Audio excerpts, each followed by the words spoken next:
आज हम एक ऐसी कहानी में उतरेंगे जो किसी मिथक से कहीं ज्यादा गहरी है। ये उन प्राणियों की कहानी है जो इतने असली और इतने ताकतवर थे कि उन्होंने दुनिया को एक तरह से रीसेट करने पर मजबूर कर दिया। जरा सोचिए, क्या हो अगर 15 मीटर ऊंचे दैत्य, यानी आज की 5 मंजिला इमारत जितने ऊंचे, कभी हमारी इस धरती पर सच में चलते हों। ये कहानी उसी दौर की है। ठीक है, तो ये है हमारी कहानी का सफर।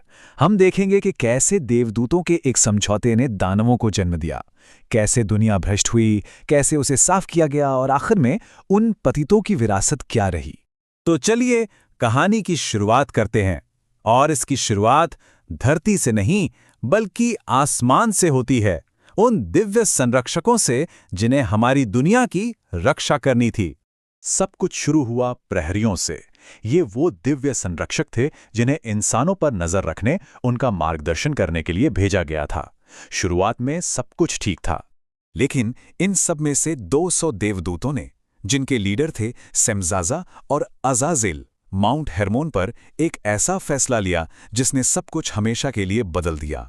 उन्होंने एक कसम खाई और इंसानों की बेटियों की चाहत में वो नीचे उतर आए। उन्होंने ब्रह्मांड के सबसे पवित्र कानून को तोड़ दिया था। ये एक खुली बगावत थी। और इस मिलन का नतीजा क्या हुआ? दुनिया में ऐसे राक्षसों का जन्म हुआ जिन्होंने सब कुछ बदल कर रख दिया।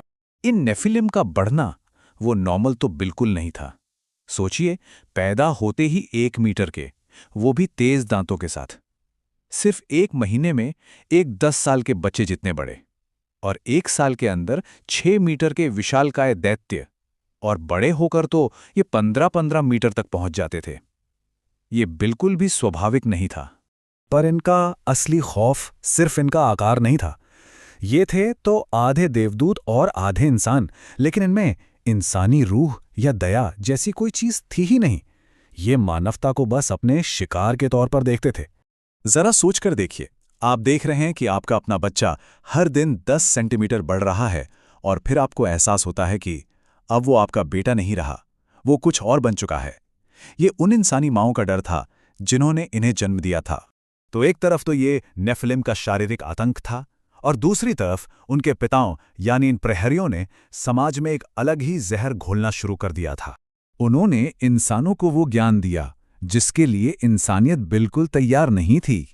अज़ाज़ेल ने सिखाया धातु से हथियार बनाना, सेमज़ाज़ा ने सिखाया जादू टोना, 12 के जाल ने ज्योतिष, और कौकाबियल ने युद्ध की वो रणनीतियां सिखाईं जो विनाशकारी थीं। देखिए, वादा क्या था? ज्ञान, शक्ति और आज़ादी का। लेकिन हकीकत क्या निकली? हिंसा, घमंड, गुलामी और मौत। इंसानियत पहले से कहीं ज्यादा खतरनाक और खुदगर्ज हो गई थी।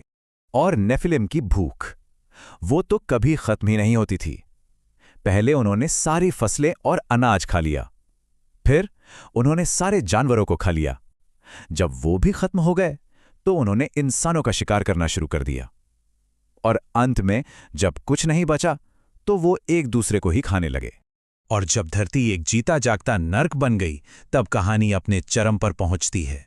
स्वर्ग का वो फैसला जो दुखद था पर जरूरी भी। कहते हैं, ईश्वर ने देखा कि इंसान की बुराई बहुत बढ़ गई है और उसे धरती पर इंसान को बनाने का पछतावा हुआ। ये बहुत जरूरी बात है कि ये फैसला गुस्से में नहीं बल्कि बहुत गहरे दुख में लिया गया था। और ये विरोधाभास देखिए, एक तरफ थी नूह की नाव जिसमें भविष्य के लिए जिंदगी को बचाया जा रहा था, और दूसरी तरफ थी पूरी दुनिया जो उन पतितों के लिए एक कब्रगाह बन चुकी थी। जिन नेफिलिम को लगता था कि उन्हें कोई नहीं हरा सकता, उन्होंने पहली बार खुद को बेबस महसूस किया। उनकी ताकत बाढ़ को नहीं रोक सकी, उनकी शक्ति लहरों से नहीं लड़ सकी। वो भी इंसानों की तरह ही भाग रहे थे, डर रहे थे।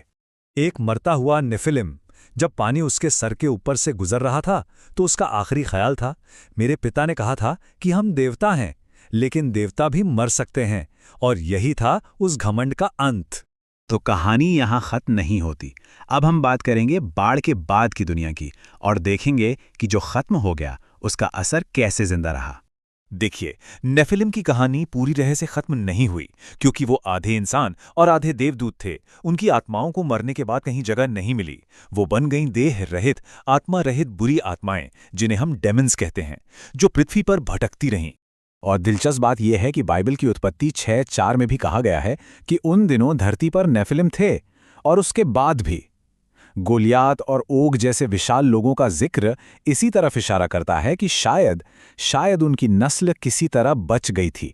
तो सवाल ये उठता है कि दानवों को तो पानी ने धो दिया, पर क्या उनका असर हमेशा के लिए मिट गया? उनके शरीर तो नष्ट हो गए, लेकिन वो बगावत की भावना, वो निश्चित ज्ञान की चाहत, क्या वो सब सच में कभी इंसानियत से दूर गया? ये कहानी हमें इसी सवाल के साथ छोड़ जाती है।